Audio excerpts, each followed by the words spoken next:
Hey guys, welcome back to the channel. We are out here in Wadsworth today picking up a post-test from mitigation that we did last week.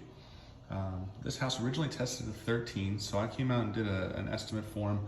They have a very large crawl space in here, very well done with a poured concrete slab, so we didn't have to do any kind of membrane coverings or anything like that. We were just able to do a single block wall depressurization mitigation point there, as well as our sub-slab depressurization here, and then run that pipe up and out to the external portion of the home. Like I said, we had a test of 13.0 on this house to start. With the mitigation system installed, we were able to drop that down to 0.3.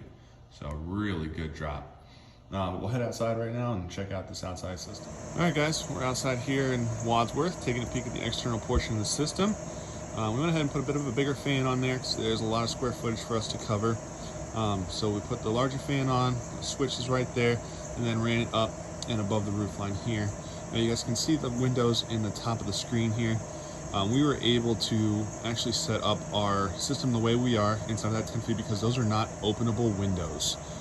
Those are just glass blocks locked in place and can't be opened to the outside air. So any radon that could possibly enter through an open window is not possible in this situation.